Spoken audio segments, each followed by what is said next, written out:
Na úvod by som začal jednou pozitívnou zmenou a to je to, že sa pre fyzické osoby podnikateľov ruší daň z finančných transakcií.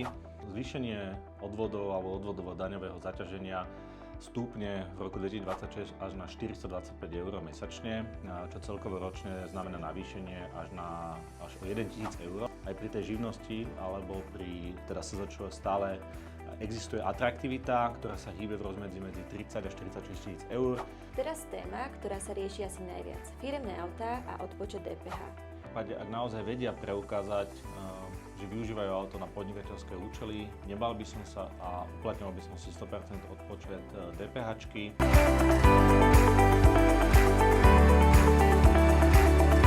Rok 2026 prináša mnoho zmien a poďme si teda zhrnúť, aké zmeny priniesol pre podnikateľov začiatkom tohto roka.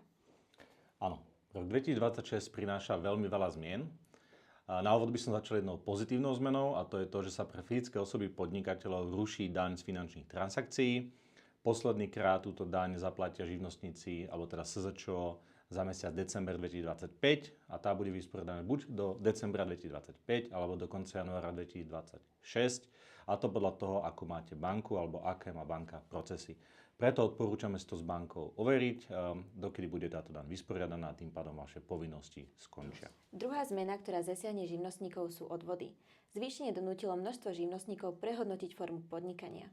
Ako to vidíš ty? Áno, je to tak. Zvýšenie odvodov alebo odvodovo-daňového zaťaženia stúpne v roku 2026 až na 425 eur mesačne, čo celkovo ročne znamená navýšenie až o 1 000 eur, čo už je celkom markantná suma, ktorá živnostníkov alebo SZČO môže zasiahnuť a môžu uvažovať o inej forme podnikania. Alternatívou bola SROčka, alebo je teda SRO, avšak nie je to vždy riešenie, keďže aj pri tej živnosti alebo pri SZČO stále existuje atraktivita, ktorá sa hýbe v rozmedzi medzi 30 až 46 000 eur. Samozrejme, aj pri vyššej sume je to stále atraktívne, ale ak už sa blížime k hranici DPH, tak táto atraktivita razantne klesá a vtedy sa oplatí prejsť na formu podnikania, ako je SROčka. Čiže áno, máme tu zvýšenie od roka 2026, ktoré je markantné, ale napriek tomu SZČO alebo živnosť je stále veľmi atraktívna forma podnikania, najmä ak sa hýbeme v určitom rozhraní príjmov, ktoré plánujeme v roku 2026 mať. A keď už sme pri živnostníkoch, rovno by som spomenula aj otázku švart systému. Čo sa v tomto smere zmenilo? Áno, od 1.1.2026 nadobúda novela zákonníka práce, kde sa mení definícia závislej práce a vypadáva z nej časť tejto definície, kedy závislá práca bola definovaná aj tým spôsobom, že bola vykonávaná v pracovnom čase určenom zamestnávateľom. Táto definícia teda sa mení a táto časť odpadá, to znamená, že tá definícia sa stáva prísnejšou. Keďže mnohí živnostníci na Slovensku reálne vykonávajú svoju živnosť spôsobom, ktorý pripomína závislú prácu, tak by som v tejto chvíli veľmi spozornil. Pôvodná definícia tým, že sa mení a vypadáva z nej práve tá časť vykonávania práce v pracovnom čase určenom zamestnávateľom, bola veľmi rozlišujúcim elementom. Dneska tomu už tak nie je a preto by som upravil vaše zmluvné vzťahy so zamestnávateľom a celkový charakter, ako živnosť vykonávate, aby pôsobila naozaj nezávisle a nie vo vzťahu nadriadenosti a podriadenosti a tým pádom by ste sa mohli naďalej aplikovať tento mechanizmus vášho fungovania a formu podnikania. Ďalšia zmena od 1. januára sa týka služieb a e-kasy. Čo sa tam zmenilo? Áno, aj v tejto oblasti nastáva zmena a to, že pôvodný zákon bol zrušený a nahradený novým zákonom o evidencii tržieb. Podľa starého zákona bolo možné ešte v zmysle prílohy číslo 1 k tomuto zákonu, ak ste poskytovali určité typy služieb, tak ste nemuseli prijímať peniaze na základe elektronickej registračnej pokladne, alebo teda e-kasy, alebo virtuálnej registračnej pokladne a mohli ste ich prijímať v hotovosti oproti pokladničnému nejakému dokladu, ktorý ste vedeli si napísať aj ručne. Mnohí využívali tento model tým spôsobom, že na konci roka si optimalizovali práve cez pokladňu a cez hotovosť ešte nejakú daňovú povinnosť. A toto sa ale zmenilo. A teda nový zákon nepripúšťa takéto možnosti a každý, kto poskytuje služby od roku 2026 musí mať elektronickú registračnú pokladňu, alebo teda e-kasu, alebo nejakú softverové riešenie, ktorým nebude prijímať teda peniaze bezhotovostne. Od marca je tu ďalšia zmena, ktorú pocíti takmer každý, najmä menší podnikatelia, a sú to bezhotovostné platby. Čo je teda povinné od marca 2026? Áno, od 1. marca 2026 máme novú povinnosť a to umožniť zákazníkom platiť bezhotovostne, či už QR kód alebo karta, teda cez nejaký terminál. A to v prípade, ak platba presiahne tržbu 1 euro. To znamená, že ak napríklad v reštaurácii niekto platí účet za 2 eurá, tak má možnosť platiť alebo chcieť platiť kartou alebo cez QR kód a reštaurácia mu povinná umožniť takúto platbu. V opačnom prípade by sa jednalo samozrejme o porušenie zákona a bolo by možné teda udeliť takéto firme alebo takémuto zariadeniu pokutu. Takže už to nie je len možnosť mať terminál, ale je to povinnosť, správne? Áno, je to povinnosť, čiže odporúčame všetkým klientom vopred vyriešiť si túto situáciu a naozaj zabezpečiť si terminál alebo nejakú inú formu platby. Zaujímavou možnosťou bude taktiež príjmanie platieb prostredníctvom kryptoaktív, takže aj takáto možnosť tu je a využiť ju a tým pádom splniť tú povinnosť bezhotovostného príjmania platieb. Ešte hotovosť za nové limity. Toto sa týka aj bežných ľudí, napríklad pri predaji auta. Áno, presne tak. Na Slovensku platí zákon o obmedzení platieb v hotovosti, podľa ktorého do konca roka 2025 ste mohli vykonávať transakcie medzi akýmkoľvek osobami v hotovosti do 15 000 eur. Od nového roka táto výnimka alebo táto otázka sa mení a platí 15 000 eur už iba medzi fyzickými osobami, ak je tam zainvolvovaná akákoľvek právnická osoba alebo iná forma podnikania, alebo fyzická osoba podnikateľ, v takomto prípade už je limit len 5 000 eur v hotovosti. Takže vraciame sa vlastne k pôvodnému nastaveniu, ktoré zákon priniesol, keď vstúpil do účinnosti. A dôležité je, že sa aj ruší výnimka pri mimoriadnych situáciách. Áno, to je pravda, to je veľmi dôležitá informácia. Do konca roka 2025 platilo, že zákon de facto nebol v účinnosti, keďže zákon uvádzal výnimku, podľa ktorého, ak bola na Slovensku vyhlásená mimoriadna situácia, ako bola napríklad vojna na Ukrajine, tak zákon nebol v účinnosti, alebo tieto obmedzenia teda neplatili. Zákonodorcovia ale koncom roka 2025 prijali novelu, na základe ktorej táto výnimka vypadáva zo zákona a teda už v prípade, ak existuje na Slovensku mimoriadna situácia, ktorá je na Slovensku aj naďalej, napríklad pre vojnu na Ukrajine, tak napriek tomu tento zákon je v účinnosti a teda od roku 2026 už obmedzenia platieb v hotovosti sú účinné a platné. Teraz téma, ktorá sa rieši asi najviac. Firemné autá a odpočet DPH. Čo platí od roku 2026?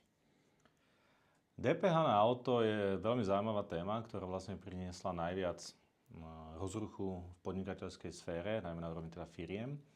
Mení sa to, že ponovom, ak používam auto výlučne na podnikateľské účely, tak si môžem ponechať 100% odpočet DPH, ale v prípade, ak auto nevyužívam výlučne na podnikateľské účely, čo musím preukázať, môžem si uplatiť maximálne 50% DPH. K tomu všetkému musím viesť teda povinne elektronickú knihu jazd. Nie je pravda, že musím mať GPS monitoring vozidla, ale teda stačí elektronická forma vo svojej podstate aj v podobe Excelu alebo inej preukázateľnej formy. Vzniká však aj veľmi veľa iných softvérových zaujímavých riešení, kde si viete túto evidenciu veľmi ľahko viesť. V tej evidencii je nutné viesť teda účel jazdy, stav kilometrov pred začiatkom jazdy, po ukončení jazdy, kto viedol motorové vozidlo a aký bol teda samozrejme účel tej jazdy a prípadne aj s akou službou alebo tovarom táto jazda súvisela. Je teda vhodné si naozaj preveriť, či auto využívam na čisto podnikateľské účely a v takom prípade by som si ponechal tento režim.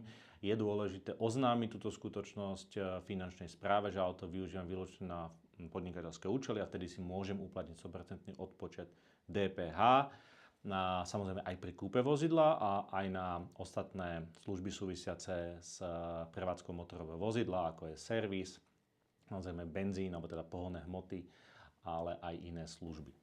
Na záver by som odporúčal klientom, že v prípade, ak naozaj vedia preukázať, že využívajú auto na podnikateľské účely, nebal by som sa a uplatňoval by som si 100% odpočet DPH-čky. Naozaj bude pomerne jednoduché viesť elektronickú knihu jazd, nezaberá to veľa času. Ako som spomenul, existujú a budú existovať na to vhodné softverové riešenia, ktoré vám uľahčia túto prácu a teda vôbec to nie je taký strašiak, ako na úvod sme si všetci mysleli. Zmena nastala aj v oblasti minimálnej dane pre právnické osoby. Čo je zmenou pre veľké firmy? Áno, pre veľké firmy sa zmenilo to, že ak vaše výnosy v roku 2026 prekročia 5 miliónov eur, tak výška minimálnej dane stúpla na 11 520 eur, ktoré budete musieť zaplatiť bez ohľadu na to, či ste dosiahli zisk alebo stratu v roku 2026. Je treba si ale uvedomiť, že tých 5 miliónov eur je pomerne ľahké prekročiť nielen pri veľkých firmách, ale aj ak ste menší podnikateľ a robíte napríklad s kryptoaktívami alebo s derivátmi alebo inými podobnými finančnými nástrojmi, pri ktorých viete pomerne veľmi veľa operáciami ľahko prekročiť aj tento obrad 5 miliónov eur a v skutočnosti ste v strate alebo vo veľmi malinkom zisku, alebo robíte aj s veľmi malým obnosom peňazí, keďže tým množstvom transakcií sa vám tie výnosky ako keby naskakujú. Takže treba si to naozaj uvedomiť a tá výška dane nie je už malá, 1520 eur je pomerne značná suma, ak nedosahujete patričné zisky. Takisto naďalej platí, že výška minimálnej dane pri tej najnižšej forme do 50 000 eur výnosov je stále 340 eur a tejto dani sa samozrejme nevyhnete. A ešte jedna zmena pre zamestnávateľov PN zamestnanca. Čo sa mení od roku 2026? Od roku 2026 sa zmení tá skutočnosť, že sa pre zamestnávateľov predĺžuje lehota, počas ktorej bude vyplácať náhradu príjmu pri dočasnej pracovnej neschopnosti zamestnanca, a to z pôvodných 10 kalendárnych dní na 14 kalendárnych dní a až od 15. dňa preberá túto povinnosť sociálna poisťovňa. Čo to de facto znamená pre zamestnávateľov? Že im opäť stúpnú náklady na zamestnancov, a to v prípade teda, ak budú pracovne neschopní a budú teda musieť za nich platiť dlhšie túto náhradu príjmu, ako bolo predtým, kedy to bolo len 10 dní. Pozrime sa ešte na zmenu, ktorá je síce aktuálna až od budúceho roka, ale je dobré sa na ňu pripraviť už teraz. A to je vlastne e-faktúra. Čo bude teda platiť od roku 2027? Od 1.1.2027 nastáva na Slovensku zmena v podobe vystavania príjmania faktúr pre platiteľov DPH, a to bude e-faktúra, ktorá je vlastne špecifickým elektronickým formátom faktúry, ktorý bude real-time odosielaný na finančnú správu a tá bude mať teda vlastne v reálnom čase dáta o vystavených faktúrach. Táto vlastne novinka umožní jednak to, že sa zníži chybovosť a na druhej strane finančná správa bude mať prístup k vašim údajom takmer okamžite. Na druhej strane, v prípade, ak tam nastanú chyby alebo budete robiť chyby o vystavení faktúr a tie nebudú odstranené okamžite, tam nepôjde len nejaký zrejmý omyl, bude vám hroziť pokuta až do výšky 10 000 eur, v prípade opakovaných chýb až do výšky 100 000 eur. Samozrejme, zákon počíta s nejakými výnimkami a nie pri každom operovaní faktúr budete platiť pokutu. Tak toto určite nebude. Prečo túto tému ale riešime už teraz? A to je preto, lebo rok 2026 je rokom prechodným, kedy sa na túto zmenu môžete pripraviť a teda otestovať si rôzne iné riešenia, ktoré budú pre vás vhodné alebo zaujímavé, aby ste už v roku 2027 boli pripravení túto povinnosť vlastne akceptovať a teda vystavovať a prijímať faktúry v podobe e-faktúry.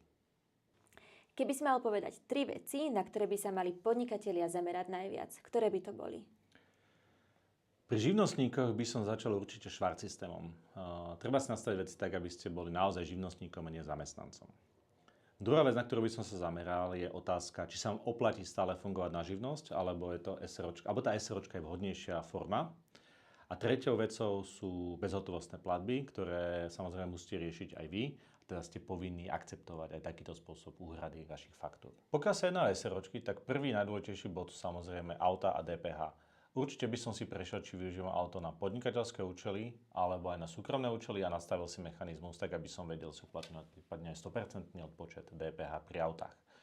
Druhá dôležitá vec, ktorú by som riešil, sú samozrejme opäť bezhotovostné platby, ktoré ste povinni príjmať od 1. marca 2026 a takisto by som si nastavil teda vhodný spôsob, ako ich budete teda aplikovať vo vašej firme.